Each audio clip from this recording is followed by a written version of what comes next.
the nation. Region Review.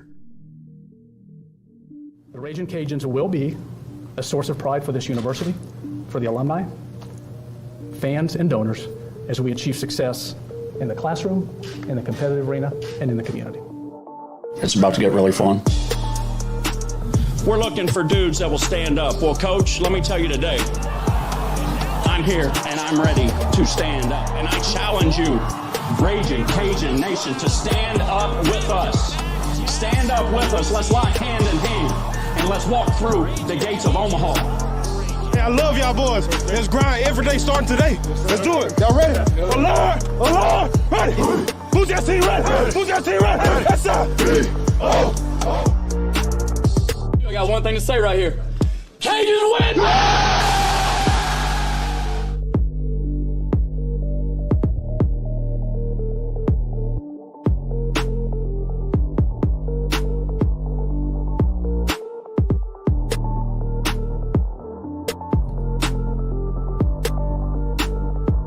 Ladies, gentlemen, children, babies, Cajun Nation, hello once again, and welcome to another edition of the Raging Review podcast. It's that time of year again, Nick. Postseason baseball. Louisiana Raging Cajuns in their third straight regionals since 2022.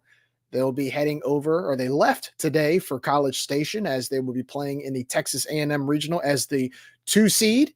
They will take on the Texas Longhorns on Friday at 5 o'clock, and the game will be televised and moved up from ESPNU to ESPN2.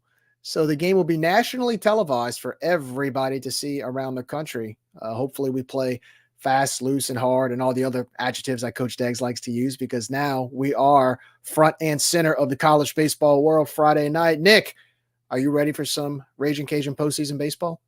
Almost, not quite. I got a little preparation to do. I got to cleanse my liver a little bit and, get ready for that. But no, it's great to be that time of the year again. And we had gone a while where we hadn't made consecutive regionals. In fact, we went a period where we hadn't made a regional in quite a while. So it feels good for us to be back in the saddle. And even though we're going to A&M, look, I know we both have the same kind of outlook. You got to beat really, really tough teams to get to Omaha. This is no different. So let's have some fun, and let's get some dubs, and let's just see what happens. It should be a fun weekend. Yeah, what's really exciting is that it's good to see that when you go on social media and anything about the college baseball world, there's some prognosticators out there picking us as kind of a dark horse. Look, it's a hard regional that we're playing in. Let's admit it. I mean, you have both Texas and Texas A&M in this regional that we will have to get past if we want to advance to a super. At the same time, I've seen people say, and it's become kind of normal with our program is don't overlook the Cajuns. I've noticed that. I know Kendall Rogers gave us a shout out the other day. A few others from different baseball media types were saying, like, Louisiana is a scrappy team. Don't overlook them. They can make some noise and give you some trouble. I'm really curious to see what's going to happen on Friday. I know now I hate to be the bearer of bad news, but I know there's some weather that's expected to come into College Station. Nick, I know you've felt the brunt of it these last few weeks. I mean, it's almost normal. Man. Yeah, it's almost normal now. Yeah. Right. It's almost normal. And of course, any weather you get, we get in Lafayette right after. So I'm curious to see how that goes as far as the scheduling, right? Because I remember, was it 2015? We played in the Houston regional, and it was literally a monsoon on Saturday. The parking lot in Houston flooded, and I remember we had to play that game that Sunday, but we were able to get it done. And I think it was us, Rice, Houston, and Houston Christian, or Houston Baptist at the time, if I'm not mistaken. And we had won the Friday game with a massive comeback. And, Houston took care of business because they were obviously the host. And I remember Saturday thinking, what's going to happen? And I had a wedding to go to that day, so I couldn't go. And when the rains came and they postponed the game, I was ecstatic because I told Kayla, hey, babe, I'm taking a trip to Houston tomorrow, which was Sunday, and I was able to make it on Sunday and make it on Monday against Rice, where we were able to clinch the regional, or win the regional. And I remember the Rice Houston game after hours on Sunday. I think didn't it go to like 20 innings or something like that? It was totally ridiculous how late it was. And I just remember we stayed at the Hyatt where the team was in Houston, downtown Houston, and a few Cajun fans and I were at the bar and we're just like, keep going, just keep playing. And I think the game ended in like 20 innings. I think the game ended like at 1:00 in the morning or something like that.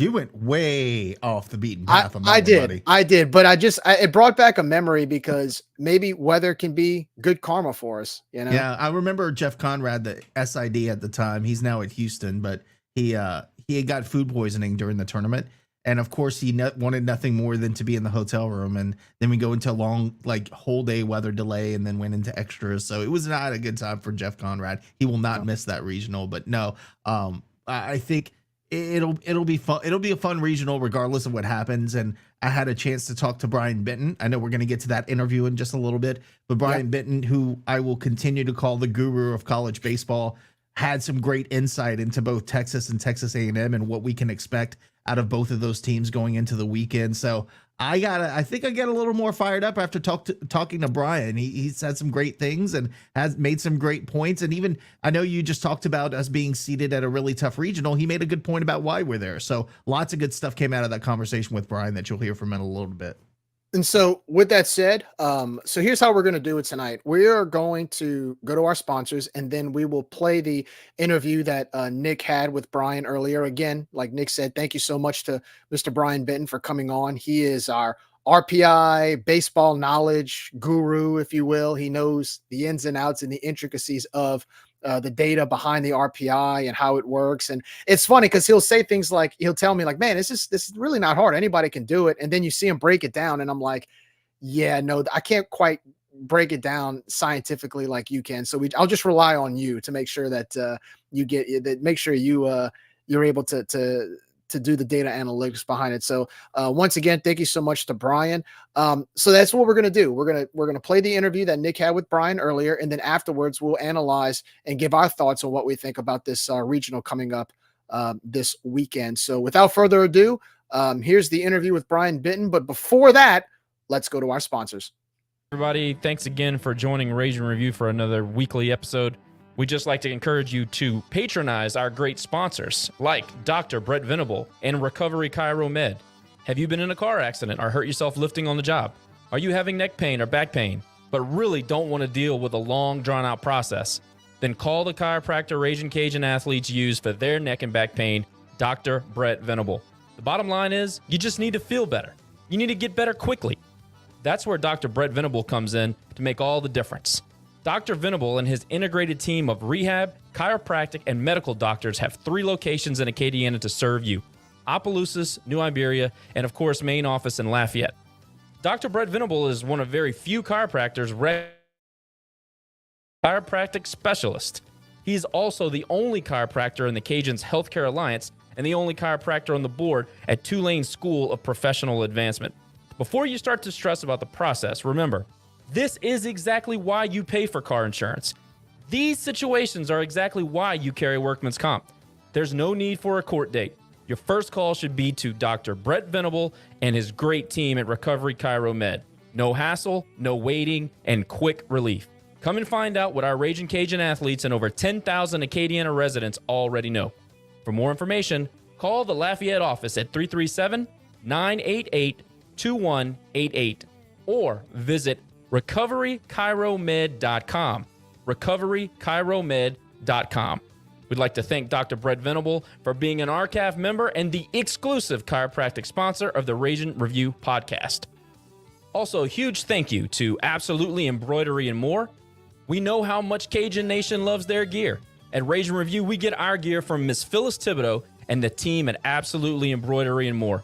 Absolutely has a massive inventory of Raging Cajun apparel to choose from.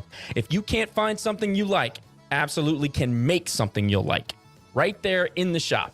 And if your creation proves to be a popular item with customers, Absolutely will give you a little incentive for helping out with the cause. Bring in your vermilion and white shirts, hats, shorts, socks, dresses, jackets, sweaters, or whatever garment you need to represent the Cajuns. Absolutely also offers customized embroidery services to promote your business on hats, polos, uniforms, etc. Absolutely rounds out the collection with an assortment of exciting accessories for the Lady Cajuns in your life. Earrings, headbands, bracelets, clutches, and bags are just a few options to complete her spicy look. Pass by 3010 Collie Saloon Road in Lafayette and see the wonderful ladies at Absolutely Embroidery and More today. They'll treat you to quality Cajun clothing, complimentary gourmet cookies, and a friendly conversation. And if you're an out-of-town Raging Cajun, visit them on the web at absolutelyembroideryandmore.com or visit their social channels on Instagram or Facebook. There, you'll find pictures of what the ladies are putting on the shelves in real time. Once again, folks, please support local businesses and please support businesses that support the Raging Cajuns and especially the Raging Review podcast.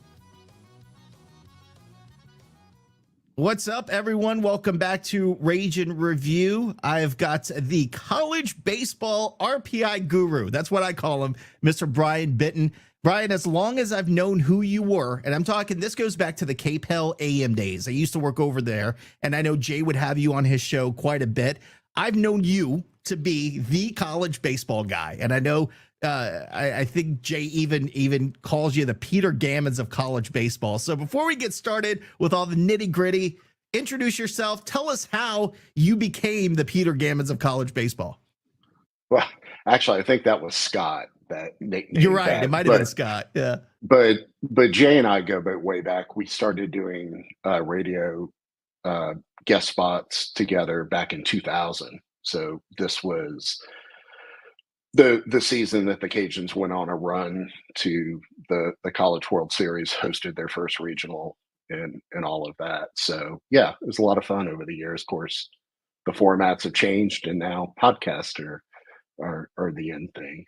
But no, I've been a college baseball fan ever since I attended UL, and I was there for my undergrad and graduate degrees in computer science. So I enjoyed the math, the statistics, all of that goes with it. Of course, baseball is a very analytic heavy sport. And I was there for the Bollinger days, the early Robichaux days, and so on. So yeah, I've been following the sport for a while. I have family members that really enjoy college baseball. My dad's a class of '65 from A&M.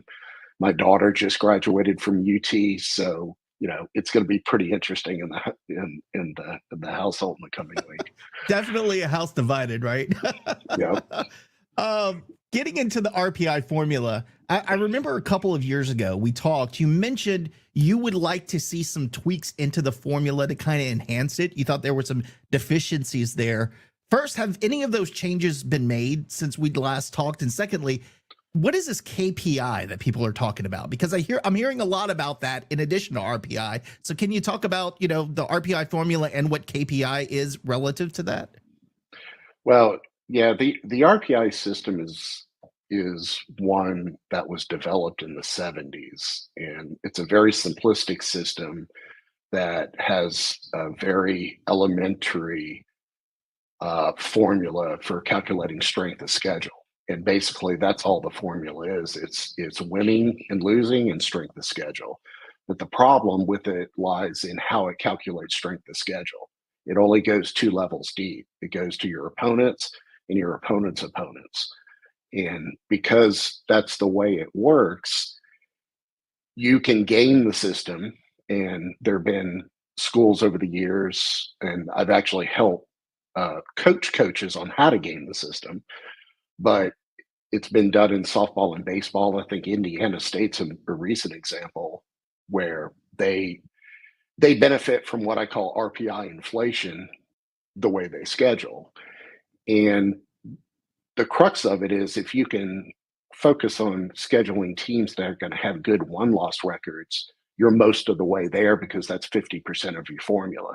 And it doesn't matter as much as who they play. And as far as how it affects your contribution, and as far as who they play and their strength of schedule has no bearing on how it affects you. So it's a very simplistic formula that's well past its time. I had worked with Coach Michael Loteef in making proposals to the NCAA for softball back in 2012.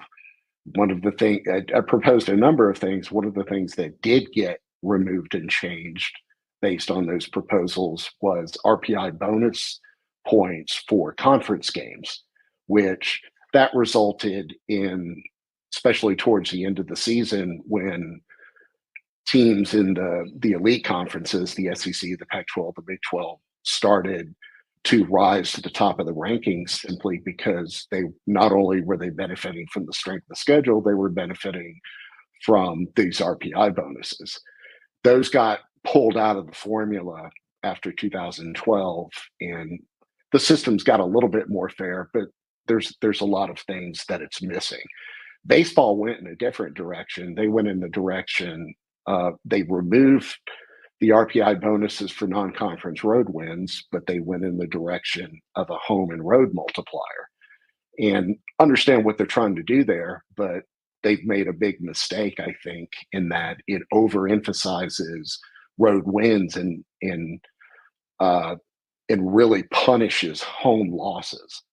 So, but that's they diverged a little bit in softball and baseball, but fundamentally they are the same in that it's a very crude measure for strength of schedule, and they're, in my opinion, you burn it to the ground and you start with something new.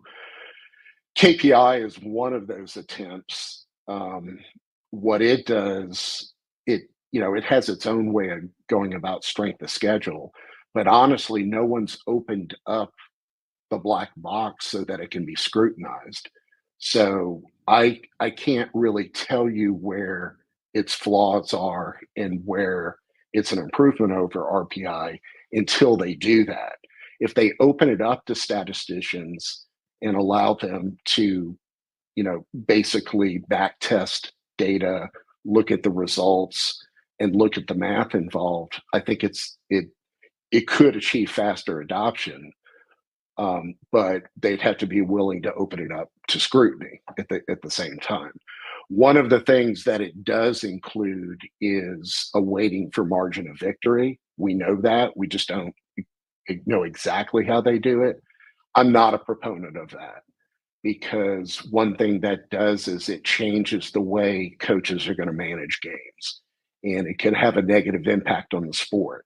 Instead of getting pitchers playing time that they might need or overworking pitchers, it could have negative impacts there, because and then how do you deal with the mercy rule and things like that? So but we'll just have to see. At this point, the KPI is not being formally used as a metric. It's more of like a reference point in case they see something in the data that they want to confirm or doesn't quite look right. They can use it as an additional data point. Definitely. That's interesting stuff about KPI. Didn't even know that. You made a great point about, using pitchers and trying to get a run differential that maybe you normally would be happy with a 4-3 win or 8-3 win. Now you're trying to get 13, 14, 15 runs. So that is definitely interesting. Talk about Louisiana scheduling this year. I think when we started, we were in the 130s as far as strength of schedule. We ended up, I think, 60 in the mid 60s. Do you think that they did a pretty good job of scheduling for the RPI number, or do you think that was just basically the strength of the Sun Belt Conference as a whole and our opponents that we played in conference? Well, there's no doubt that the conference schedule was significantly stronger. And so when you're talking about scheduling, you're really talking about the non-conference schedule, right? And what the strength of that is. And when I've consulted with coaches in the past, always start with, what is your goal? If your goal is to make the field of 64, yeah, it's a perfectly reasonable schedule if you look at it from the standpoint of, these are my expectations of what I'm going to get out of my conference strength of schedule. If you're looking to host, no, it's not there. And it's not just about the RPI, it's about making sure that you have enough opportunities to prove yourself as a top 16, a national seed, by scheduling enough games against that competition or at the top 25 and winning enough of those games. I mean, we saw it in softball. The reason softball didn't host 2 years ago was not because they got screwed. It's because they didn't prove they had 2 top 25 wins. And while they may have been one of those top 16 teams, you got to show it on paper. So if your goal is to put together a schedule where you're going to host, you need to give your team more opportunities.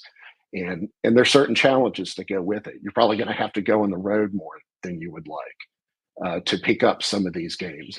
But I would also argue that as long as the team can handle and you've got the budget to go on the road, you've got a big RPI advantage going on the road, because a 1.3 wins for a road win and 0.7 for a loss, that's way overemphasizing how difficult it is to win on the road. And there are a lot of advantages to playing more road games from an RPI perspective. Yeah, and I think in my opinion, as the Sun Belt gets stronger from an RPI perspective, I think that's going to encourage coaches to go on the road and face those big teams, because, like you said, it's really an advantage for them in the RPI game that you're trying to make a case for, even maybe hosting a regional. Switching gears to regional selection. So we're going to start from the big picture point of view. What is your overall feel of how the regionals look this year from an RPI standpoint, or just really in general? Do you think the committee did a good job of hitting all 64 teams? Obviously, we'll talk about some problems that I see there next, but from a big top standpoint, do you think they got it right? Do they get everything right? No, I don't think they got everything right. I think they did a decent job, but I think they left themselves open to some scrutiny with some of the selections that they made, and in the context of who's on the selection committee. And we can get into that in a little bit. But, if you're looking at the teams that are on the bubble, like, did I feel Coastal and JMU were going to get in? I felt they both deserved to be in, and I had Coastal in. I felt JMU should be in. I felt they were going to leave them out. But fortunately, they were in. I actually think the Coastal athletic director, being the head of the committee, actually helped James Madison. And there are a couple of the two that I actually selected that I missed were Indiana and JMU, because I felt they would leave JMU out. I had TCU and College of Charleston in there. And if you look at D1, they had Georgia Tech. They had TCU. Actually, they also had TCU and College of Charleston. They thought Georgia Tech was not going to be in the field, but they were. And in the case of TCU, what's interesting there is they have from a conference standpoint, they were very similar to Kansas State, who made the field. But when you look at it a little bit closer, TCU won 3 of 4 from Kansas State this year. And they also, Kansas State was eliminated by TCU in the conference tournament. Yet, Kansas State made the field and TCU didn't. And, well, what's the difference there? Well, Kansas State has representation on the committee. So that's another one of those situations. Indiana, I didn't think they had the resume to be in there compared to a few of the others like TCU that were not selected, but they had representation on the committee. When you look at the 1 seeds and the 2 seeds, I actually had 15 of the 16 2 seeds projected. The only one I didn't have, and it's kind of a wash, you could go one way or the other, is I had West Virginia, whereas the committee selected North Carolina Wilmington as a 2 seed. But again, I'll go back and question, if College of Charleston was the conference champion of the Coastal Athletic Conference and UNCW finished second and College of Charleston is left out, would you expect UNCW to get a 2 seed? No. That's a pretty big gap between arguably College of Charleston being the champion, being left out of the not getting an at-large bid, and UNCW being a 2 seed. So there's some inconsistencies there. The committee emphasized regular season championships. That's the biggest feather in the cap. And then conference tournaments are also important. You saw it with Arizona. Arizona getting a national seed. They won both titles. East Carolina, that's a head scratcher. I mean, they weren't far away, and they had been projected leading up, but the RPI didn't make sense. The Q1 and Q2 record didn't make sense. They made sense as a 2 seed. They did win their conference regular season, but didn't even make it to the finals in their tournament, yet they were selected. But what's the common theme here? Well, they had a selection committee. They had a voice there. Whether he's out of the room or not, they're still there. And that's what I was going to say, Brian. Every year we have this conversation, and every year the committee chairman, no matter who it is, gets on TV and says, well, they've got to leave the room, so it really didn't make a difference. Are you freaking kidding me? I mean, that makes no sense to me. There is a human element to these decisions. And when you get to know someone from a school, it's an unsaid bias. Like I like you, so I want your team to be in there if we can put them in there. So you don't need to be in the room. It's human element. And I wish they would just acknowledge that has something to do with it, because it really does. I don't see, again, they say it every year because the questions are there every year, and they just seem to kind of deflect it. So I appreciate you saying that. I mean, it's true. And additionally, I mean, there were some others as well. It's like Florida State. Yeah, they were a bubble national seed, but they got the benefit of the doubt instead of an Oklahoma team. Yeah, their RPI is a little bit lower, but they were conference champions of the Big 12, and they had some good wins on their resume. Yet they opted to go the route of Florida and Georgia, right? Georgia wasn't near a conference title. They had a good year. They had a really good RPI of like 6 or 7, but that's a situation where you have to wonder, is it an egregious pick? Absolutely not. I don't think any of these were egregious picks, but when you've got 6 of them and they're all close and they're all falling on the side of a selection committee member representing either directly or indirectly, then you have that perception that there's influence there. Well, especially with Florida. I mean, it is my opinion, we have to work so hard, as you said, to put a resume together, because we're not the almighty SEC. So we don't have an automatic bias where, well, they're just in the best conference. So aside from that, you have a Florida with the 28-27 record. RPI aside, do you agree with me that a team that is 1 game over 500 overall, I have a problem, first of all, with having a losing conference record. But an overall record being 1 game over 500, I don't think you've proven yourself to be a regional team, do you? That's where we depart. So I think the conference record thing, that's totally arbitrary. And I think 13-17 in the SEC is actually good. That thing is a gauntlet. And if you listen to Coach Gilmore of Coastal, he was saying exactly that. I heard that today, actually. yeah. And I'm totally aligned with Coach Gilmore on that. It is a gauntlet, and there are no easy wins in that conference. And there already is a hard line for the overall record, and that is you must have a winning record. If they would have had one rain out where they won, they wouldn't have made the tournament. But I look at it from the perspective of I want the best teams in there. And I do think Florida is one of the best 34 at-larges. So I'm okay with them being in there. Are you okay of them being in there over a College of Charleston? That is my ultimate question. You are. Okay. Yeah, because I now had them as one of like my last 4 at-larges, but and I had them ranked ahead of College of Charleston. And so, yes, the answer to that is yes. But I felt there were some others that I would have put Charleston in there before. Gotcha. And TCU was the worst one, I felt. Yeah. They should have been in there ahead of at least 2, if not 3 teams. Understand.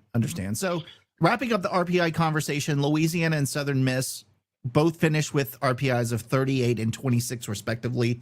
Cajuns won the regular season. You said the committee paid attention to that. USM won the tournament. Both, in my opinion, had strong resumes. Mm-hmm. How on earth did both teams get sent to the number 1 and number 4 overall national seeds? Do you think that's Geography. where? Do you think it's strictly geography? I mean, they sent Tulane to freaking Oregon State, you know? But yeah, I guess I struggle with that a little bit when they're sending Tulane and Nichols to Oregon State, and they're sending us right down the road to really, really, really difficult regionals. That bothers me a little bit. But do you think that they're seated properly in the overall grand scheme of things? Yeah, let me take you through it a little bit. So for my projections of 2 seeds and where they were going to go, I had Southern Miss going to Tennessee. I had Indiana State going to Kentucky, which they did. I had Louisiana going to A&M, and I had Tech going to Arkansas. And when the committee looks at this, they're not looking at a 2 seed and saying, okay, how strong are they? And we're going to slot the weakest one with the strongest 1 seed and then go down the list. It's a consideration for sure. But what they're trying to do is achieve overall regional balance. And that includes the 3 seeds. It includes the 4 seeds. And in the case of Southern Mississippi, that was an easy call when I was putting it together because, first of all, they're not one of the top 2 seeds. And now, are they one of the bottom 2 seeds? No, but I think they were probably 5th from the bottom, maybe 4th from the bottom, something like that. So it's not well out of balance as far as just balancing the 1 and 2 seeds, but the geography made sense. It's a bus trip. And in that case, you also need to look, you can't look at it in a vacuum as well. You got to look at where you're slotting other teams and trying to take geography into account while also balancing the regionals. And so, and that's it. Now, if you look at like a Louisiana going to A&M, you could argue that the Cajuns are right around the 3rd to last 2 seed. And if you look at it strictly from that standpoint, it's a balance from a 1-2 seed matchup perspective. But I would maintain that if the Cajuns were 4 to 6 spots higher, they probably would have been going to the same place. Yeah, that's what I was going to ask you. Even if I was pissed that we went 0-2 in the tournament because I'm thinking we win a couple of games and we'll be sent to an easy regional. You're telling me that's not the case whatsoever. We would have gone to A&M regardless, unless maybe we win the tournament. You know, would that have even made a difference? I think the bigger difference is there another regional within bus distance that provides another option, or is there another 2 seed also within bus distance that makes sense? In this case, or like, let's say Texas went on a run and they were the obvious 2 seed and the Cajuns were a high 2 seed. You probably would have seen Texas there and we would have got shipped off somewhere else. Yeah. But you can't look at it in a vacuum yet. So in the case of Louisiana Tech, it's probably another similar type example. They're somewhere probably between, right around the Cajuns, right? And they get sent to Arkansas. Yeah, that's a bus trip. Makes sense. Yeah. Vanderbilt goes to Clemson. Vanderbilt's a high 2 seed, I think. And they're getting set to a 6 national seed. So, but if you go back and look at past years' data, you see these same types of things. And you're seeing, if you see a strong 2 seed sent to a high national seed, then what you'll see is the committee will balance out the rest of the region and pick a weaker 3 and a weaker 4 seed. And so regional balance is the number 1 goal. They're not going to try to screw a top national seed, but they're looking at geography. They're looking at the picture as a whole, not just looking at one particular team and where the best place to put them. That's all good stuff, man. I think if we, like, let's say Mississippi State hosted and they were on the bubble, and that's one thing we didn't talk about. I didn't feel East Carolina deserved it, but I felt that Duke should have gotten it. And if you don't go Duke, you can make a case for Mississippi State. The reason why I don't go Dallas Baptist is because they didn't win the CUSA regular season title, and it's not a strong conference overall. So they had, two good teams at the top, but they had parts of the conference dragging them down. If Dallas Baptist wins that regular season title, they're hosting, and they would have been hosting over East Carolina. Yeah, that's all good stuff, man. I appreciate. Look, and I agree with you. I think Duke should have hosted over ECU, but that's neither here nor there. Moving on to our matchups in College Station. So you've got Texas. We're going to face at 5 p.m. on Friday. Texas is a storied program. You feel like, I feel like the Texas team of last year was had a little bit of an edge over the Texas team of this year. And this year we seem, if you're just strictly looking on paper, we seem to be a little bit of a better team than Texas. Now, of course, we don't play the games on paper, so we're going to find out in just a couple days how true that is. But talk about what you think about Texas being the 3 seed in the regional. I think you've already kind of commented on them. It's within drivable distance, and that's where they were going, and this is where we were ultimately going to end up. But how well do you think that the Cajuns match up with Texas in their first game in this regional tournament? Yeah, so Texas isn't the team that has had the dominating pitching like it has in the past, but they've got a lot of quality arms. They have a lot of power. Their run production isn't as big as what the power leads you to believe it is, but they're a solid, well-balanced club. And I think it really comes down to, what are those pitching matchups more than anything. They feature a lot of lefties in the top part of their lineup. 3 of the 4 are of the lead 4 batters, leading off with Jared Thomas, are lefties. I think it's like 42 of the 57 home runs that those force 4 hitters hit come from the left side. So kind of like A&M, if you look at it from a pitching matchup standpoint, you'd like to throw a good lefty at them. From the pitching perspective, one thing I'd also want to mention, Porter, they've done this. They've done what they've done offensively and put up the home run totals that they've had in a pitcher's park, really. That the outfield at Dish Fault can be cavernous. And they also did it with Porter Brown. You may remember him from last year's regional, having a big down year. He hit like 323 last year and 12 homers, and he's hitting over 100 points lower. So from that perspective, there's talent there that hasn't achieved what they did last year. And if you go to the pitching side, you look at LeBaron Johnson Jr. I mean, he was the story of the postseason last year, mowing down hitters. He's a big righty, 96 to 98 with a lot of movement and a hammer slider. And what's different this year is something happened to where he just doesn't have the command that he does. And he's walking it, and it's not just command, he's also walking hitters, right? So there's the location that's not there, but he's issuing a lot of free passes. Now, what's interesting there is if you're squaring up against him, and I don't know if he'll start a game against the Cajuns. I guess he could if we saw him the next time around, for example, in the third round, because he's been kind of functioning as either their third starter or a mid-inning guy. The Cajun approach doesn't necessarily align with what he's going through right now. That's what I was just thinking of. If you cannot help him, and you don't want to be over aggressive because you want to take advantage of what he's going to give you, which is free bases.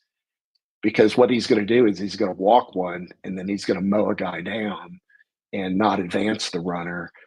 But then if you swing at some pitches and get behind in the count that aren't your pitches, you're going to play to his advantage. And he's got electric stuff. So, he's got a lot of swing and miss stuff, and it's even harder when it's out of the zone and you're chasing it. Who do you like pitching? Who talking about they're going back to the Texas hitters? We know they've got good power, like you said. Their batting average may not reflect that, but they definitely have good power. Looking at their numbers, who are you pitching against that lineup? I'm thinking you go in my opinion, if Herman's ready, I still think you might go in with a Chase Morgan because Chase has shown the ability to hold those types of power hitting teams to low scores.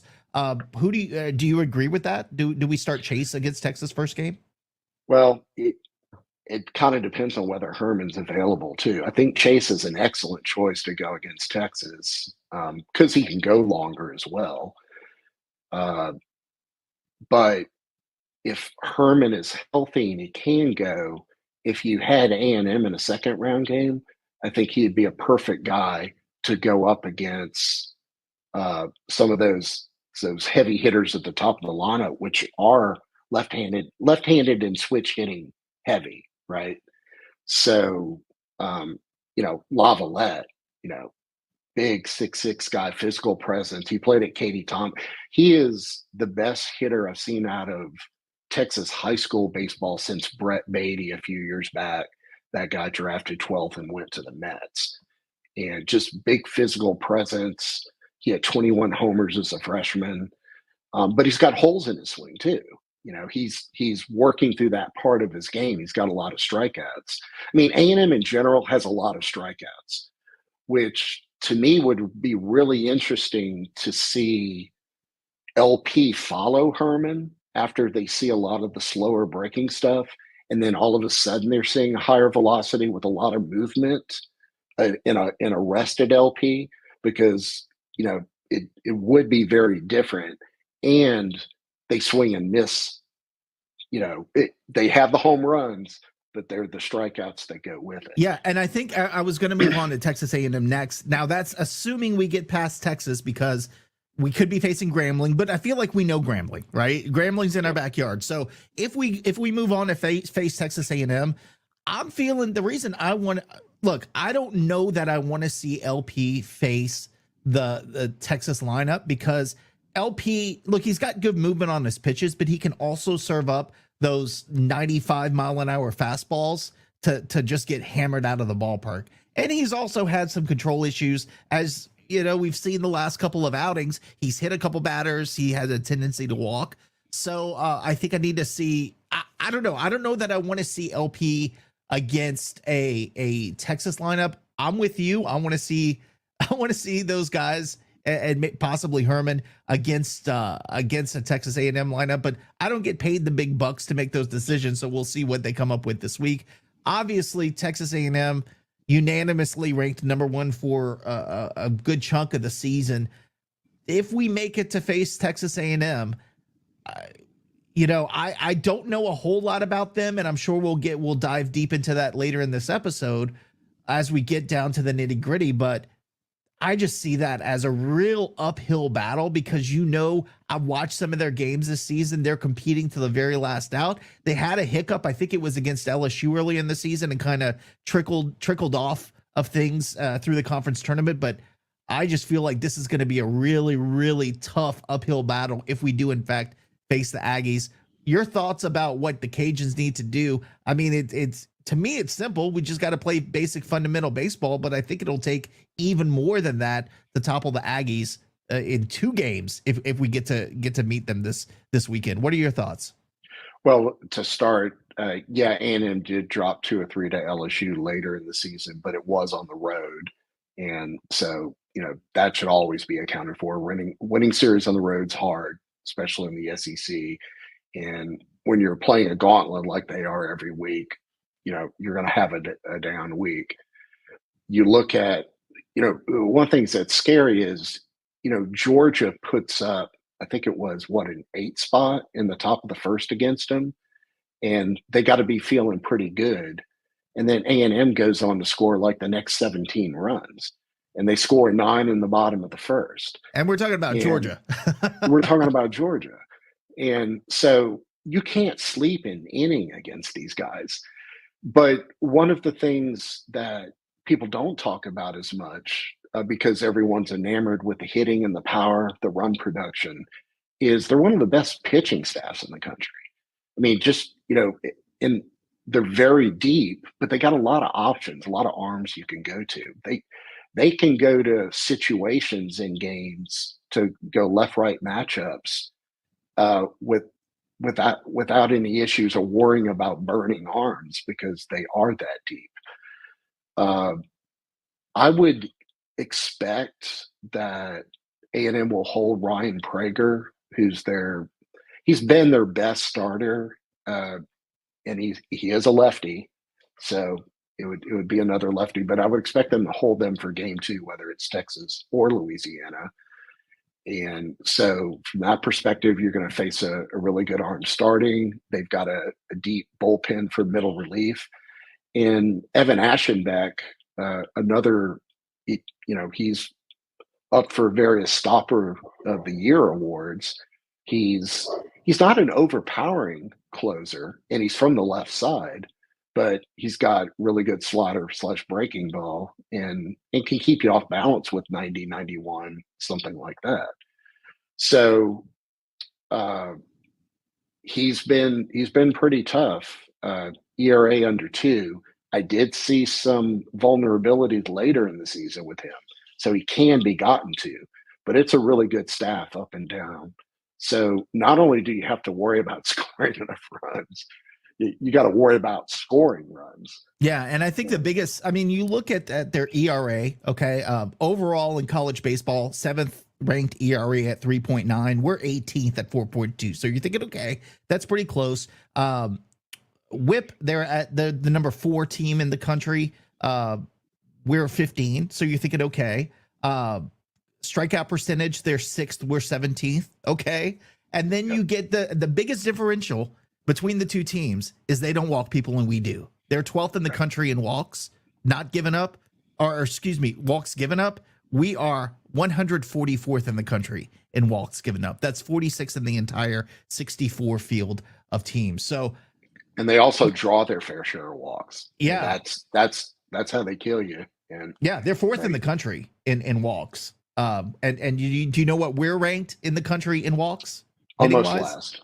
298th. Yeah, that ain't good. And that needs to change. Yeah. So that goes to my next and final question for you, because I think that was a good lead in to what we need to do to be able to get out of this tournament this weekend. A miracle, maybe, I don't know. But what are your 3 keys to the Cajuns? And you don't have to have 3; you can have 2. What are your keys to the Cajuns getting out of this regional tournament as champions?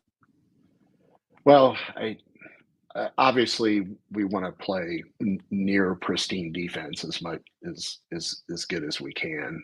If we start kicking the ball around a little bit and giving teams like A&M and Texas opportunities, it's like we're going to pay for them. But I think when we're facing some of the arms that do struggle with command, and we talked about LeBaron Johnson before, and by the way, we may see a lefty and Ace Whitehead against Texas. They may go for one of their top right-handed arms, but the starting rotation has been a little bit in flux for Texas, and they may go matchup and go lefty with him. But I think if we play Texas twice, we're going to see LeBaron Johnson Jr. at some point. And against pitchers that do have some of the command issues, I think we need to be able to take some of those freebies, work ahead, get in counts, and then attack, right? So I think if we do that, we have a chance to be successful. But on the pitching side, where it's a fine line here. You say you got to throw strikes, and we do. We cannot be walking hitters, but you can't serve it over the middle of the plate either, because you've got hitters here that they can take a ball in the outer fourth and pull it out of the park. So there has to be something in keeping them off balance with the pitches that are thrown more than just location. But at the same time, we've got to be able to achieve that while ensuring we don't give a bunch of free passes. And I include hit by pitches there as well, because that can kill you.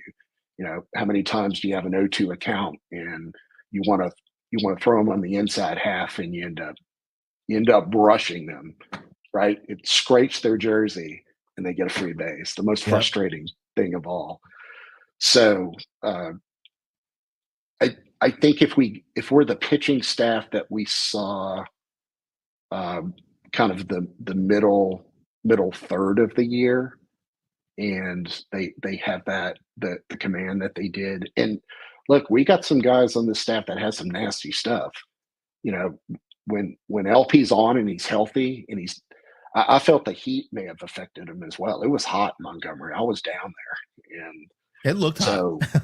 it is. And I think there's something to Deggs's opinion that he pitches better at night, and maybe some of it is temperature, humidity related. But when his fastball is on and it's moving, I've seen him run as much as 12 to 15 inches on that thing. And that's the kind of, like, let's say you're facing one of those power lefties like a Lavalette. I think he's going to have to live off of teasing Lavalette on that outer half and just having that thing run off the end of the plate. And if we can do that, and they will chase them, they're aggressive. They'll go after those pitches. And I think if we can do that and set them up and keep them off balance with enough off speed, I think we'll get in good shape.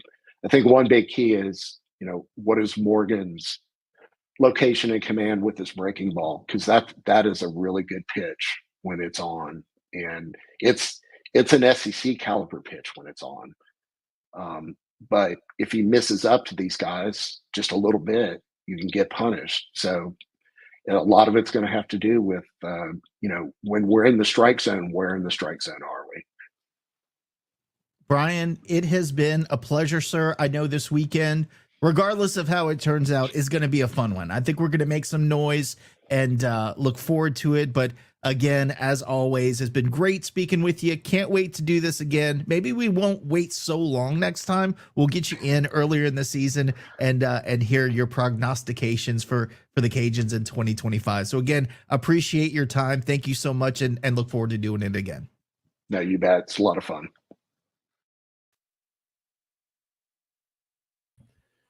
Well, there you have it, folks. That was Mr. Brian Benton. I guess we'll call him Raging Cajun or Raging Review RPI contributor / college baseball contributor, because the man is just a box full of knowledge. I actually learned a good bit from that interview. Nick, thank you so much for taking your time earlier to do that. That was a fantastic bastion of information, if you will. You're sounding like Wes Mantooth this week. I don't know what that's all about. But no, I don't know. I don't know. It was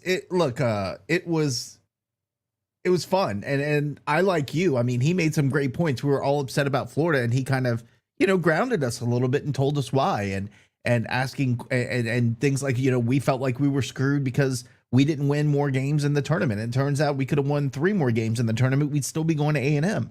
So I guess Brian has a good way of looking at it analytically versus the way that we look at it emotionally. And I think it's always good to have somebody to kind of take you down a notch and make you realize it's not all about how you feel, why you're disrespected, etc. That there's real math and logic behind it that we don't necessarily think when we're in that position. So no, it was great. And we got to get him more next season. I told him that after we ended the interview. I'm like, we got to do this more because he really knows his stuff. You know, he does. And that's why we reached out to him. And, you know, last year when he broke down the formula more last year on how the RPI works and how you schedule. And he has said that he has consulted with coaches, college coaches, on finding ways to schedule because the certain intricacies of the formulas that can help a team, whether it's hosting, getting into the postseason, you know, the point system. So really, really good informative knowledge there. I have to say there were a few things that stuck out in that interview, especially one where he mentioned about geography. I thought that was pretty interesting.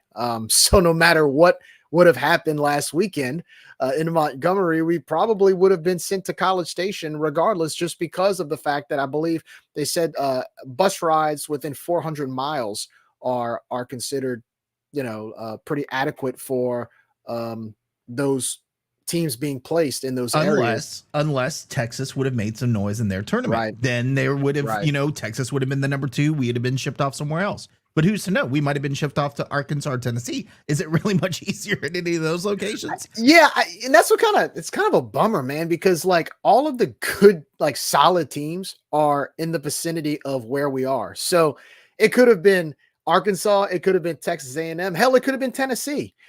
Regardless, based on those areas and those particular sites, we probably would have been sent to a top 5 spot anyway, in spite of doing what we did last weekend. Now, I thought it was interesting because last year we got sent to Miami, so I do kind of wonder what they look at besides geography. Maybe they do put it's almost process of elimination, because I guess we were one of the last teams selected last year. Maybe they were like, yeah, you know what, we got to put him somewhere, so let's just put him in Miami.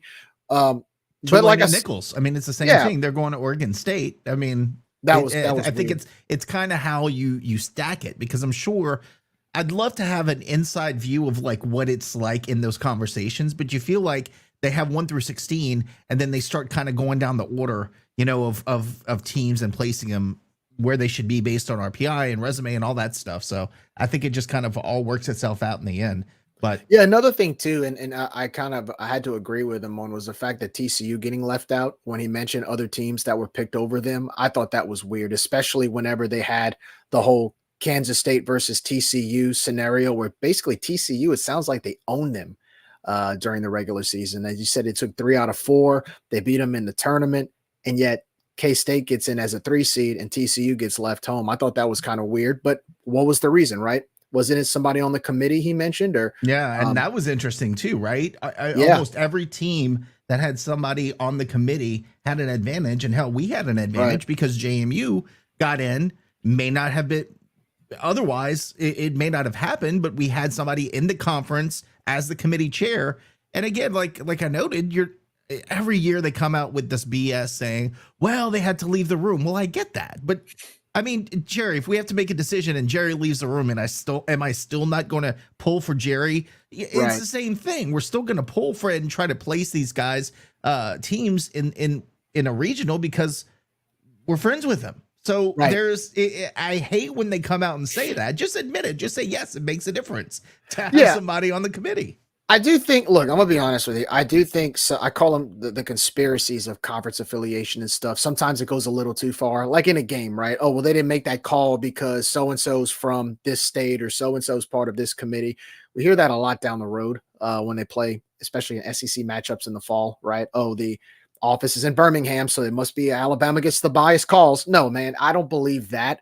But as far as this goes, how they select and things like that, when you have people on the committee, you're going to have a little bit of biases, because, for example, like Florida, of course, the athletic director is going to try to find a way to hobnob and get his team in there, right? Even though they were 28-27. Now, I know Brian said that, he believes that the best teams should play in the regional, and I agree with him.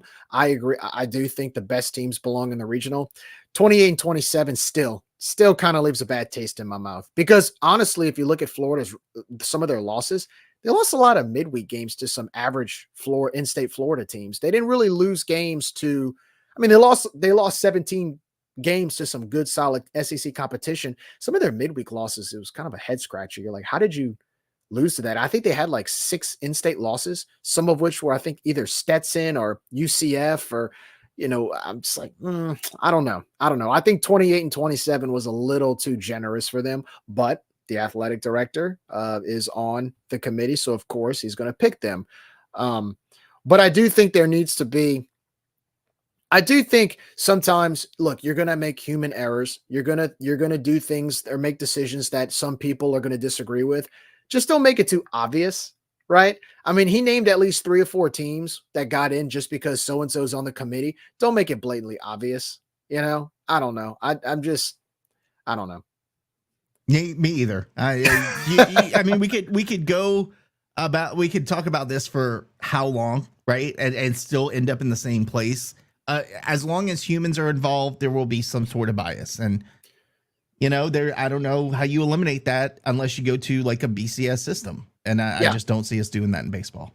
No, and I don't see it because there's too many puzzle pieces. So anyway, let's move on to the regional. So again, Louisiana heading to College Station, as everybody already knows, as the 2 seed, playing Texas on Friday. So tonight, Coach Matt Deggs went on one of the sports radio shows on WWL. Of course, I believe WWL, I think it was Mike Detillier, interviewed pretty much every coach in the state that is associated or playing or competing in a regional.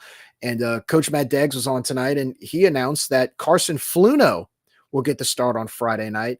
I believe they are trying to set up for a chance to throw a lefty in game 2 if we were to get past Texas on Friday. Of course, I'm not looking ahead. I want to get past Texas, but I kind of wanted to hear your thoughts on that. But before we do that, I don't want to jump the gun too much. Let me ask you this. You've been around college baseball a long time. Your brother's a coach. You understand the mentality of how players think. Like Coach Deggs says, you have to brush a loss off right away because it's a 56-game season. Going 0-2 last week, do you think that can cost momentum for us going into this week in the gauntlet of a regional that we're in? Or do you think, like Kyle DeBarge was in an interview the other day and he said, yes, we went 0-2, but after our practice on Saturday, we practiced really, really hard. It was a very intense practice, so we got our minds right. Do you think gameplay in a conference tournament because momentum's real, right? I've always believed that momentum is real, and it's carried us a few times in the past. Do you think going 0-2 last week can affect us going into Friday night and this weekend in College Station? No, not in the position that we were already in. I think if we limped into the tournament, if we lost, or let's say got swept the last 2 series and then go 0-2 in the tournament, yes, then I would say there's some cause for concern. But the fact that you had a letdown against South Alabama, which I'm taking that out of the equation. That to me doesn't matter at this point. You really kicked their butts the entire weekend, except for that letdown. And then you swept Georgia Southern, and you saw what Georgia Southern did in the tournament. I don't think it's as deep as hitting the panic button was after the tournament losses. I think under different circumstances, I think, yes, it might be, but looking back at it, I don't think you can read that deep into it when you're in the position, you've got something locked up and other guys are fighting for their lives. Now all the teams are fighting for their lives in this NCAA regional tournament. So I think we're all on the same page there as far as all of the teams are fighting game by game to advance. So no, that was a long answer for no. I'm not worried about it, and I don't think it affects you in this particular circumstance. I think in other circumstances it would, but this one, not necessarily. I think where it can affect you is if you have certain players or certain batters, right, that maybe they're going into a slump, or some of the pitchers may have some bad outings. That is more or less what I'm kind of concerned about. I saw some last week. I saw some. I saw a few players, and I don't want to say anybody in particular, but I saw some batters struggle a little bit at the plate. Their approach at the plate was a little bit off, and I just hope that doesn't carry into what we see this weekend, because like you said, this is do or die. You don't go 0-2 and have another shot. I mean, you go 0-2, you're done. Or you lose 2 games this weekend, it's over. The season's done. You're going to be doing exit meetings. So I hope that carries into the mindset of, this is it. And I know it will, but you got to go show it on the field. The concern I had last week coming off of that tournament was, the game against JMU, you're up 4 runs in the 7th and the bullpen just collapses. Little things like that now you're playing against a Texas team that can hit the baseball. Then if you beat them, you play against probably one of the hotter hitting teams in all of college baseball. You can't play like that against a team like that, like those 2 teams. And look, I'm not even going to count out Grambling. Grambling's on a roll right now. So I just hope that they don't pick up from where they left off, I guess is what I was more concerned about. Yeah, I'm not concerned about it. We'll find out soon enough. It's no use to speculate on it and get worked up about it. I think what's going to happen is going to happen, and I just really feel these guys have picked themselves up from bad situations this season. So this is no different. They know what they did. They know what happened in Montgomery, and if you had a good practice after that, and you got guys like Debo coming out and said we're ready, then I'm going to trust that they're ready.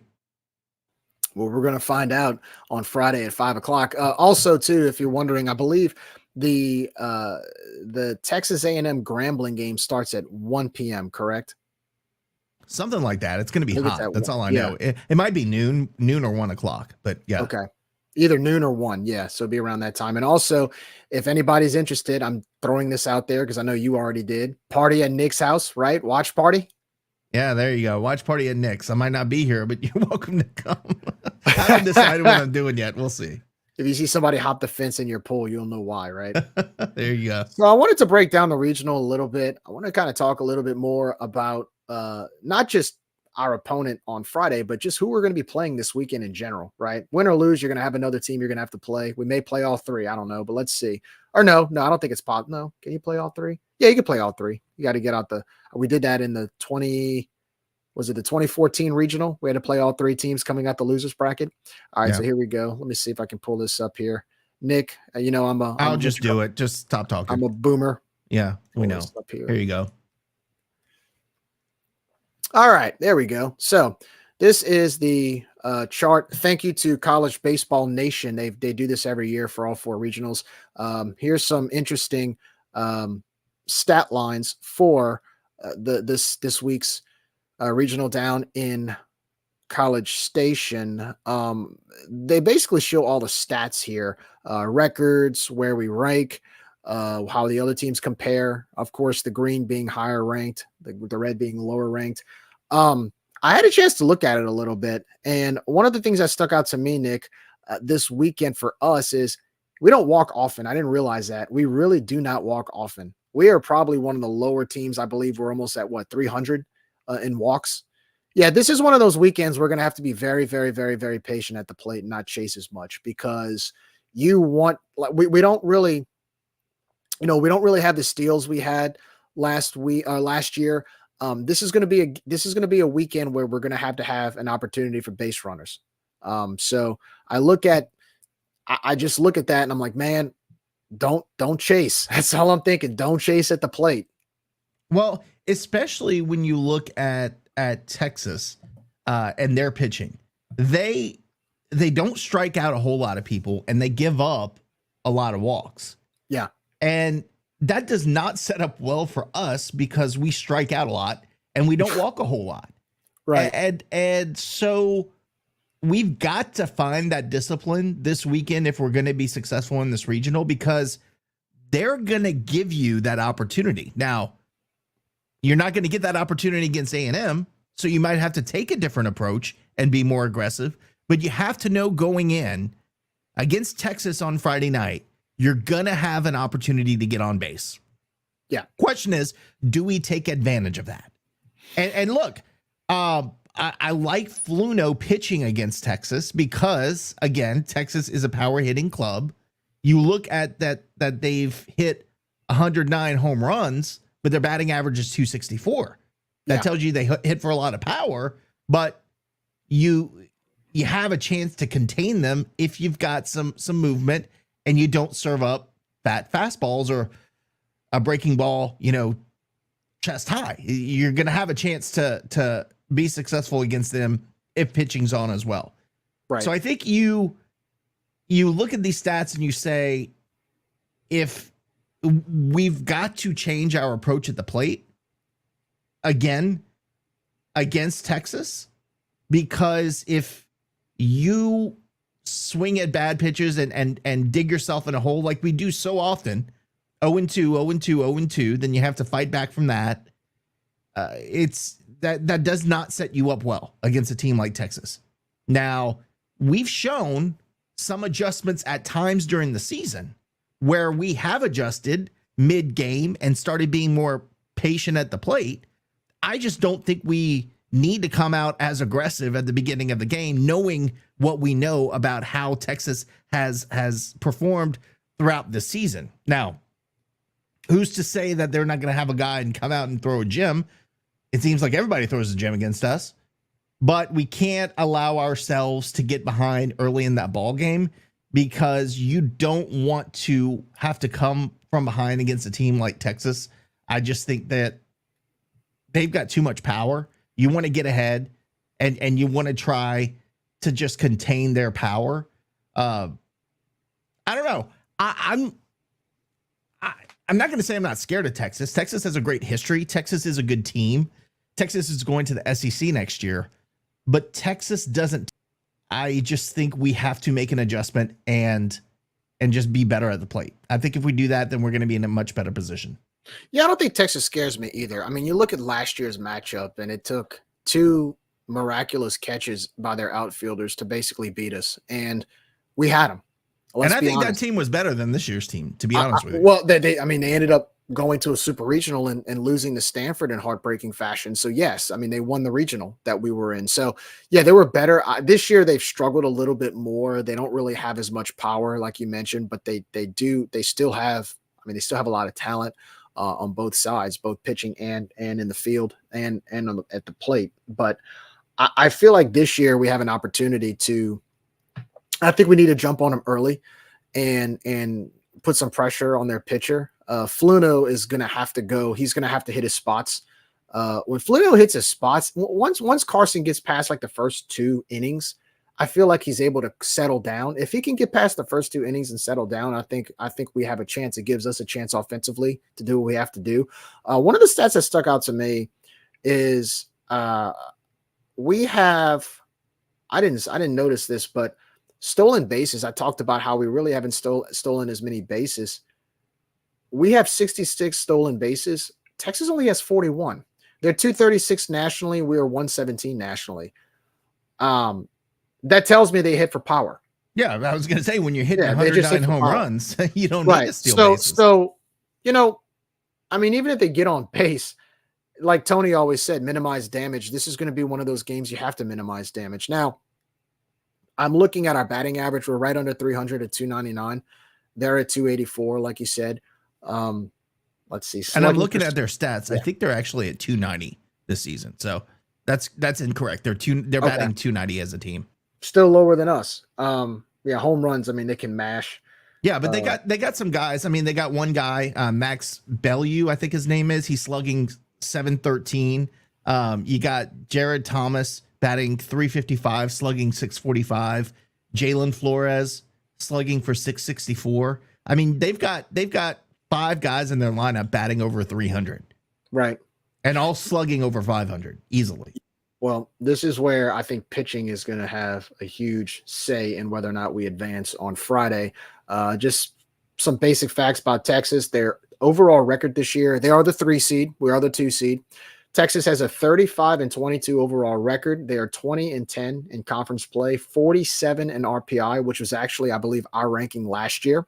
When we got into Miami, we were 47 RPI. Their strength of schedule numbered at 29. So it's higher than us. Our strength of schedule is 64. But at the same time, I'll actually watch some of Texas's games. They have talent, but they just haven't been able to put it together, if that makes sense. They're one of those teams that 1 minute they can look like they're going to Omaha. The next minute you can go in there and you can dominate. Brian joined us again, but Brian mentioning the change will be a big pitch for Fluno. Yeah, if he can hit that pitch like we know he can throw that ball, I think that's going to be, again, when you have a team that hits for power, I think that's your equalizer. The question is, I'm not going to say, can he find that pitch? I'm going to say, are we going to be patient enough to get him through 2 innings? If he struggles the first couple of innings, we know Fluno sometimes has to take time to really get going. So if we give up a couple of 3 runs in the first couple of innings, are we going to panic and go to the bullpen? Or are we going to see where Fluno takes us? That to me is going to be a good indicator of how that game's going to go. But again, the great equalizer for a team that hits like that. I mean, look back at 2014 when we played Jackson State. What did that guy throw? Trash, right? Yeah. And we were absolutely fooled. That's kind of what you got to do against the Texas offense.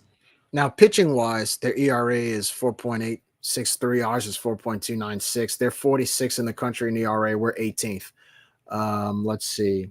They struck out 20, a little over 20%. They struck out batters a little over 20%. We're at 25. They're 124 nationally. We're 17th. Our pitching is actually better, statistically speaking, than theirs. Granted, it's kind of a what have you done for me lately type situation we're in right now. And I would be kind of curious to see what our pitching stats were since the Coastal Series, or at least midway through conference, because I know a lot of these stats for us, a lot of the positives were from first half of the year. But at the same time, I mean, everybody's still there. I know we're banged up a little bit in the bullpen, but we should have enough depth if everybody does what they're supposed to do to come in and play their game, to come in and give us a chance to win. Now, the question is, are we going to see the bullpen that we saw the first 4 or 5 weeks, or are we going to see the bullpen we saw against JMU last week? And to me, whether it's Texas, Grambling, or Texas A&M, that's going to be, to me, that's the key factor this week for us is, can we pitch? Are we going to be able to pitch? Are we going to be able to have guys come in from the bullpen and minimize damage? Are we going to be able to get out of innings when it's 2 outs and nobody on base? Are you going to walk 2 guys and bring in a run that shouldn't have been brought in, or are you going to get out the inning? That's what I'm going to be curious to see. If that first part of the question I ask is, we're going to be able to get out of innings a lot more than give up runs or give up unnecessary runs, because to me, that's where I think a lot of our losses have come from. We have given up unnecessary runs when all we had to do was get maybe 1 out or give up a timely hit. I think if we do that, believe it or not, I think we can make some noise this weekend. But if we go back to the old ways of can't hit the corner, walking batters with 2 outs, or walking batters just, and letting your opponent open up the dam, well, then it's going to be a long weekend, or maybe a short weekend, because we may be going home sooner than later. So to me, the key to this weekend, as I look at these stats, I mean, it's all about pitching, Nick. I think our bats will do enough, but we got to pitch. Well, we'll see. I mean, I would think that they're going to come at us with I think their ace was Max Grubbs. If I'm not mistaken, he was 5-4 on the season, 3.4 ERA. As far as I know, they haven't announced a starting pitcher. I would assume that's who they're going with. He's pitched 68 innings this season, given up 73 hits, 35 runs, 26 earned. He's only given up 15 walks and struck out 46. So when I was talking about Texas giving you the opportunity that they don't strike out a lot of guys, but they walk a lot, you're not going to necessarily get that with Grubbs. Now, if you get past him and you get into their bullpen, that's where you start seeing the elevated walks and the low strikeout to walk ratio. But again, yeah, it's about pitching, but our hitting, Josh and I have said this all season. It doesn't matter who it was against. Our hitting has a tendency against starting pitching that's good to elite starting pitching to struggle. And there is no more critical time in the entire season than the first game of this regional tournament, because that sets the tone for the rest of the tournament. So again, there's a good chance you'll be facing their number 1 guy who does not walk a whole lot of batters but does strike out quite a bit, strikes out quite a few batters. So we just got to, again, be patient at the plate. We can't be overly aggressive, and take the opportunities when Texas gives them to you. They've shown a tendency to give you opportunities, and I think that starts with the first pitch on Friday night. If they give you opportunities to get on base, take them and don't waste them, like we have done so many times this season. And then you get on base, don't make a stupid base running mistake, right? Don't run yourself out of an inning. So I guess there's a lot of words just to say play your game and don't make mistakes.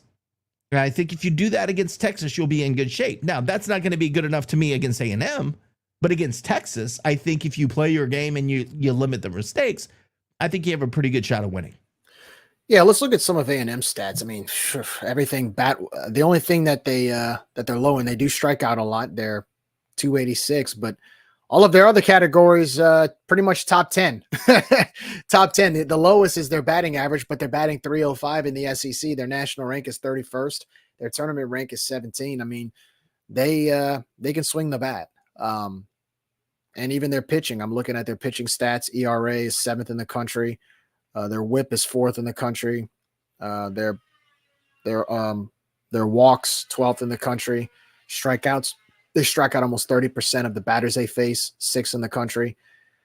Yeah, this team is the full package. They are, to me, one of the 2 or 3 favorites I would think that has a chance to win it all in Omaha. So, their national seed, number 3, record 44-13, 19-11 in conference. Number 2 in RPI, strength of schedule, number 13. Yeah, this team is loaded. So, but first, I do want to get past Texas. I want to beat Texas on Friday and then worry about Texas A&M. I don't want to look ahead quite yet. And of course, there's Grambling, 25-26 record. They got hot at the right time. Cajuns faced them back in March, took care of business. I believe the score, without looking at it, I think it was like 14-5 or something like that. I don't know if we run ruled them or not, but it was pretty close. 25-26 overall record, 18-8 conference record, 235 RPI, 274 strength of schedule. Pretty much every single pitching category has them 64 out of 64 in the tournament out of the 64 teams. A lot of their rankings in pitching, their ERA is 8.29. Their WHIP is 1.875, which ranks 267th. They've walked 15% of their batters, which is at 295. And they've struck out 15% of their batters. They're at 275 overall. Their batting average and on-base percentage is pretty good. Nationally, their on-base percentage is 8th in the country. And they are 18th in batting average. They bat 312. They actually, I want to say Jackson State was the favorite the other day. I had a chance to watch the game because I know we had mentioned that we had a chance to have 6 teams out of Louisiana on Sunday because Tulane had just walked off Wichita State to go to win the American Conference Athletic Conference tournament. And so I decided, I'm like, well, let me go check out Grambling. Let's see what they're doing because Nichols had already clinched. The Cajuns already clinched. Tigers they already clinched. Tech already clinched. Let's see if we can get a team number 6. Well, they go to the bottom of the 9th, and Grambling, it's tied 4-4. Jackson State is, I want to say Jackson State took the lead 5-4 or something like that. Grambling ties it up. They have 2 men on base, and they basically try to, I don't know if it was a squeeze or like a really, really shallow hit in the infield. And basically the pitcher for either the third baseman or the pitcher for Jackson State tried to throw the guy out from third because he took off. He misses the catcher basically misses the ball. It goes in the dugout and Grambling scores the guy from second to win the whole thing. And I'm just like, oh my gosh, that is crazy. I turned it on at the perfect time. So that's the first time Grambling has gone to a regional, I believe, since 2010, if I'm not mistaken. So congratulations to the Grambling Tigers. And I know this is going to be a memorable trip for them. But I'm looking at this. I'm looking at these stats. Texas A&M is the full package. We're going to have to be a little gimmicky against them. I think, we're going to have to play what I like to call Degs ball against Texas A&M if we end up facing them. I think the best case scenario for me is beat Texas on Friday, find a way to get past A&M and let Texas and A&M go back and forth on Sunday in the elimination game before facing us. That's the best case scenario to get past this thing. What do you think? Yeah, I think that's the only case scenario, if we're being honest with you. Digging yourself a hole going, losing the first game. That is an uphill battle, I think, for the ages. But, I don't want to overlook Texas and look at Texas A&M, but you have to look at the stat comparisons. They're hitting 302 as a team. Their teams are hitting 234 against them. That's a pretty big differential. And you talk about playing Degs ball. They've only allowed 15 stolen bases against them all season. 15 all season. So, and you add that, I mean, you look at that, you say 15 all season, there were only 28 attempts for stolen bases against A&M this year. That tells me they either got pitchers who have a great move, or they got a hell of a catcher. I'm gonna defer to hell of a catcher because I like catchers. So, they're slugging for 567. Opponents are slugging 379. I mean, their pitching stats are just unbelievable. Their team ERA is 3.97. You know what opponents' ERA is against them? 8.72. So there's a lot again to unpack when you're just looking at it statistically. But look, I agree with you, Jerry. I think you gotta find a way to beat Texas. You gotta throw everything plus the kitchen sink at Texas A&M. And in the case that you win there, let it play out from there. But those first two games, to me, are absolutely necessary for us to advance to a super regional. And then even if we win the first two games, I mean, that's an uphill battle in itself because you still got to face A&M or Texas again. But like I said, they at that point they'd have to beat you twice. You're in a better position. First two games are critical. If we win those first two games, I'm going to feel a lot better about ourselves. But one game at a time, one pitch at a time. And I will tell you, going back to when you asked me, did the conference tournament have an effect on this team? I'm going to say, and the reason I say no is because I've heard it from so many different players when we talk about, well, did you get intimidated in this game? And I think we even talked about it last year with Brennan Bro. As a player, they never looked at it as a game in its entirety. They never said we're going up against Texas and how we're going to get to the fifth. They look at it pitch by pitch, hit by hit, and take it from there. A lot better than us fans do. So I know they'll be going in with that mentality. That is why they do what they do and play college baseball, and we're just spectators. But I expect our team to come out with a chip on their shoulder. I expect our team to come out on fire, having fun. I just hope that translates into excellent play, starting with Texas. Again, go 2-0. I think you're in a good position. Drop one of those games, and we're going to be fighting a really tough battle. It's already a tough battle to begin with, but that'll just make it that much tougher. No question. And look, I know there's a lot of fans, so just some FYI.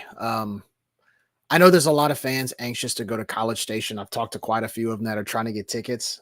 Right now, tickets are running slim, which is kind of weird considering Texas A&M actually has a big stadium. They have like 7,000 or 8,000 seats or something like that. Maybe more than that, Nick, at Olsen Field.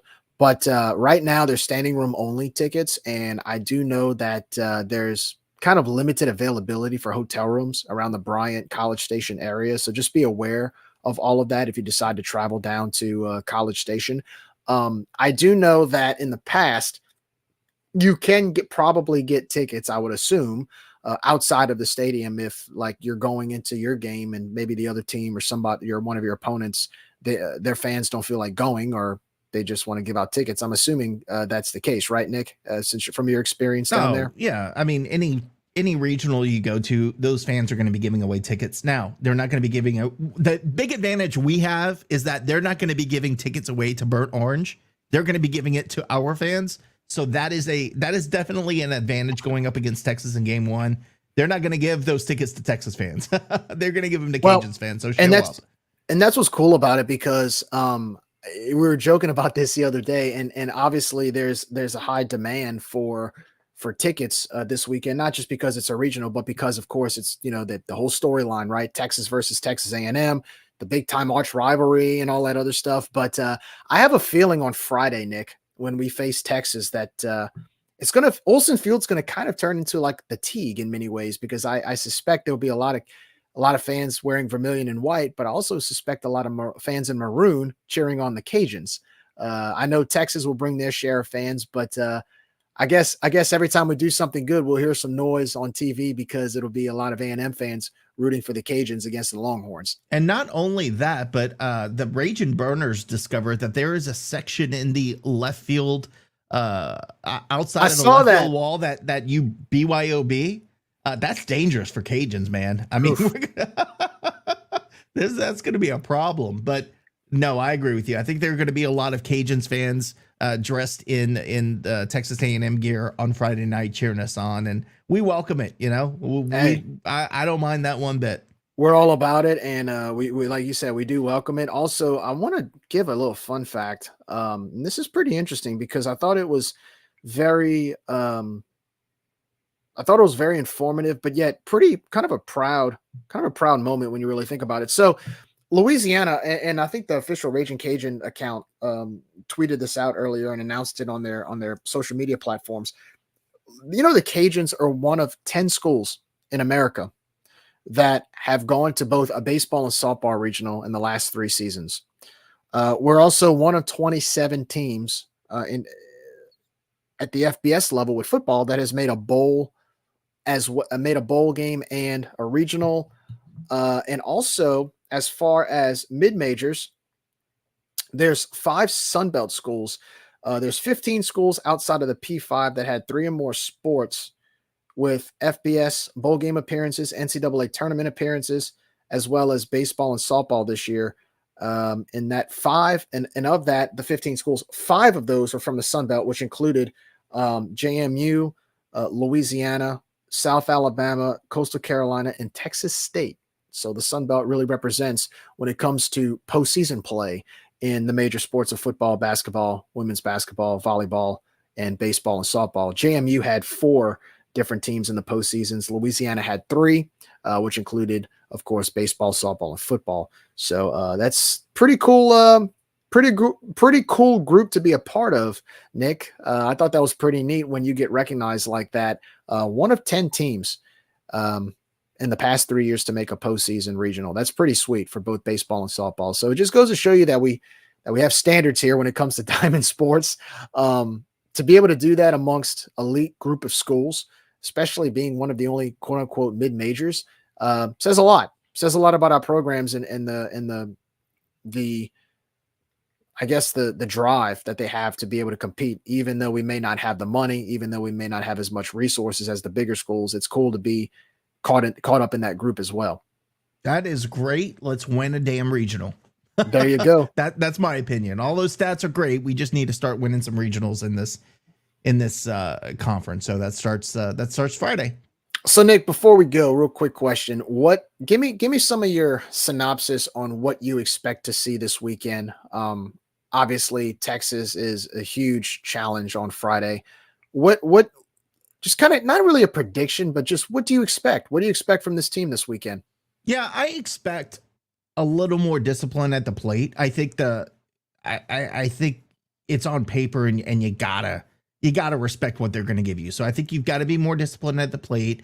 I think we're going to see some really good defense on both sides this weekend. It doesn't matter who's playing. I think you're going to see some great defensive plays from all the teams in this regional. I know I said something counterintuitive when you mentioned small ball and Degs ball. I do think we pull that out this weekend. I'm hoping we don't force it, because when we force it, that's when bad things happen. But I think if opportunities are there, and I think that's really the key for me for the entire weekend. If the opportunity is there, we have to take it. We can't force it. We can't force ourselves at the plate. We can't force ourselves pitching wise. We can't force ourselves defensively or even in base running. But you have to take advantage of the opportunities that are given to you, and you have to allow those opportunities to come to you. I think you're going to have a little bit of success if you do that, but I think I'll even go a step further. I think for you to have any success, you're going to have to do that. And so, yes, I think we're going to see some Degs ball this weekend. I think we're going to see some water hose boys. Question is, do we bite? Do we shoot ourselves in the foot? And that has a tendency to creep up on us at the worst times.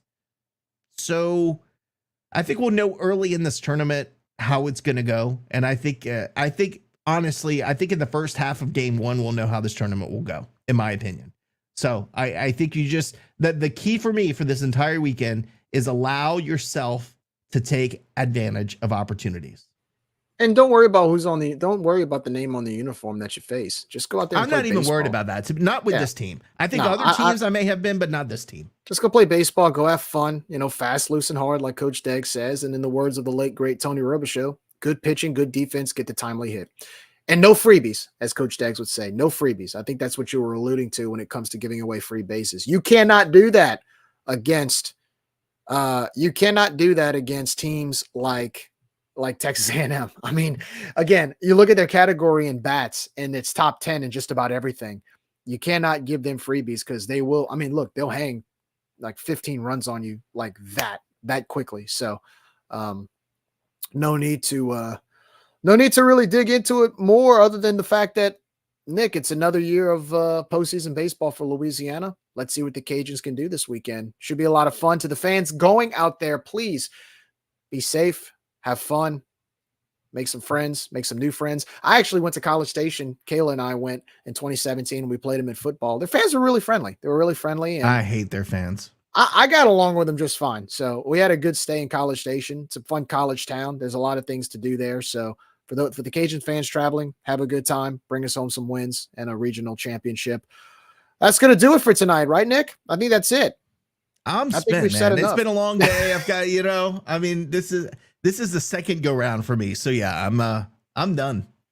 Well, there you go. Well, that's going to do it for tonight, guys. Once again, thank you so much to Mr. Brian Benton for coming on. Great analysis as always. Don't be a stranger, sir. Nick, thank you so much for doing that interview. If you like what we do, please like, subscribe. We're on Facebook, YouTube, Twitter, Instagram, Twitch, TikTok. You can listen to us on Spotify as well as Apple iTunes. Once again, thanks to our sponsors, Dr. Brett Venable, Recovery Chiromed, as well as Absolutely Embroidery and more. In the words of the late, great Big Dave Thibodeau, bye, we out of here. See you soon. Good luck, Cajuns. Let's win a regional this weekend.